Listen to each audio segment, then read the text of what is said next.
By the end of this video, you will be collecting the most comparable and accurate bids to save your team hours of time and prevent costly mistakes. Hey guys, if you're a contract administrator responsible for calling bids, whether it's for your clients or your own firm, it can be tough to know what to do and how to do it. You want to make sure you get the best prices possible, but you also don't want to make any mistakes that could cost your contract admin team time and frustrations down the line.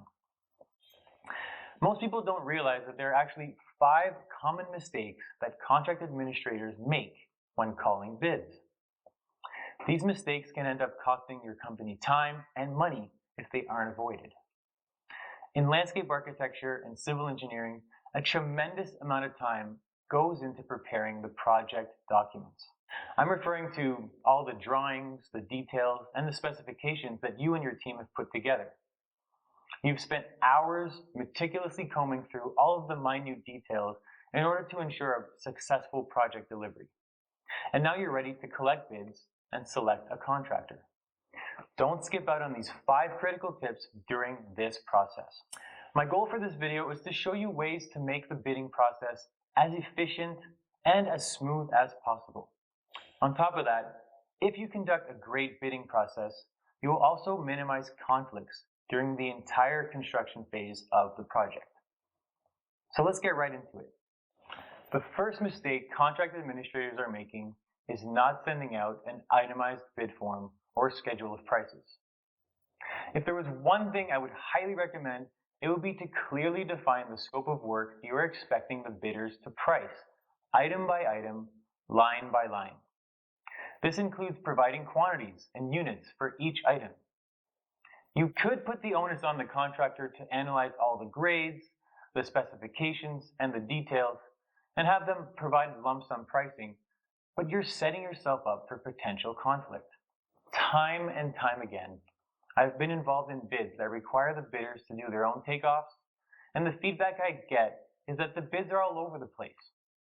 Contractor A forgot to include all the hardscape works, and contractor B forgot to include the rough grading and the removals off-site. How are you supposed to compare contractors' prices if they're all pricing different scopes? Yeah, it's hard. In this situation, the lowest bidder is almost guaranteed to have missed part of the scope, and if you award them the contract, they will likely be asking you for some type of extra in the future when they realize they missed something. Utilize unit price contracts and provide a detailed schedule of prices with quantities in order to collect bids that are truly comparable. The second biggest tendering mistake is accepting altered or incomplete bids. Even if you're sending out a schedule of prices for bidders to fill out, it's quite common for bidders to edit certain things on the bid form, whether it's quantities or units, just to make their bidding process as convenient as possible. While it might be tempting to accommodate your contractors, it's best to nip this behavior in the bud. You don't want your bidding process to be more complicated than it already is. Some ways to prevent this include rejecting those bids outright. The bidders will learn their lesson, and hopefully the next time they submit, it will be complete. Or you could also issue a post-tender addendum and confirm that these items need to be priced a certain way and allow the bidders to resubmit. Lastly, you could also use a program that just doesn't allow bidders to submit incomplete bids in the first place, as well as change any units or quantities at all. But we'll talk more about that later. The third mistake is not conducting a bidders meeting. How many times have you heard the following? Oh, I didn't include that in my price. Or thought to yourself, you submitted a bid without visiting the site? What's wrong with you? Yeah, you need to conduct a mandatory bidders meeting. It does 2 things. It ensures bidders are serious about bidding the work, and it ensures that they're all aware of the current site conditions, as well as anything else worth mentioning during the meeting. Is there any specific access point, a critical timeline, certain client expectations, anything unusual about the project that will likely impact the price? All these need to be discussed in the meeting. A pro tip is to make sure that you call the bidders to guarantee that they know about the meeting, or you send them a calendar invite a week before. Good contractors are busy and unfortunately might not catch your email in time. It's also important to confirm whether or not the meeting is mandatory and stick to your guns. If some contractors don't show up, don't allow them to submit. But ultimately, your goal is to get all the bidders out to the site so that they can fully understand the scope of work they are pricing. This is a critical strategy to minimize conflicts during the construction phase. The fourth mistake is not getting prices for provisional items. Extras happen, and you should be best prepared for them. This can be done by requesting time and material prices for commonly used items during the bidding process. Suppose you're working with a contractor and you didn't get provisional pricing, and the schedule of prices also doesn't include any dewatering. When you get a quote from the contractor, it comes back twice the rate you were expecting. Now you have to negotiate and go back and forth over items like this. And you've lost the advantage of the competitive bidding process. Use the competitive bidding process to your advantage and agree to as much pricing as possible before the project starts.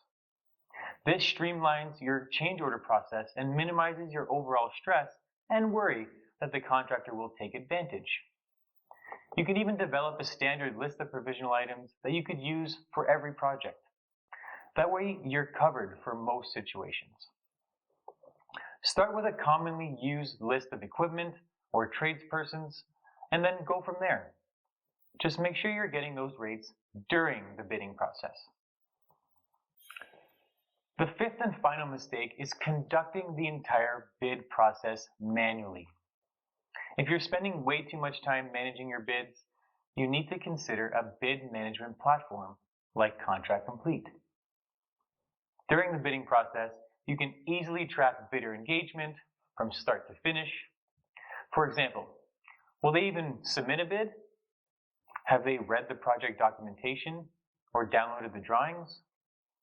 Did they request any clarifications or do they have a question? Have they acknowledged the addenda? These are all really useful things to know in order to ensure your clients are getting enough bids by engaged and interested contractors. Now, that's a nice added benefit, but the real value is not having to manually fill out your own bid review spreadsheet. Contract Complete does this automatically after the bid closes, saving you and your team hours of manual data entry. Jason in Colorado says he saved his team $5,000 from his first 3 bids alone. Contract Complete also has the ability to prevent bidders from submitting incomplete bids, thus ensuring 100% compliance. The system then generates an Excel or PDF version of all the bids instantly, allowing you and your clients to compare them line by line immediately once the deadline passes. Start saving time by automating your bid process and making it as convenient and simple as possible for you, your team, and your bidders. Let's recap. Firstly, utilize unit price contracts and provide a detailed schedule of prices in order to collect bids that are truly comparable. Secondly, don't accept altered or incomplete bids. Be strict or use a system that prevents bidders from submitting a bid until every item is filled out.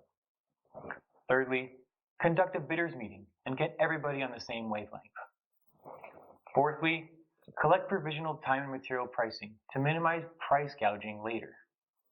And fifth, automate your bidding and bid review process today to save your team time and frustration during the construction phase. If you'd like to see a demo, check out the link in the description or visit contractcomplete.com for more information. Ask about how you can save 75% off your first 3 months. If you found this video helpful in any way, let the YouTube algorithm know and smash that like button. Thank you, and I'll see you on the next video.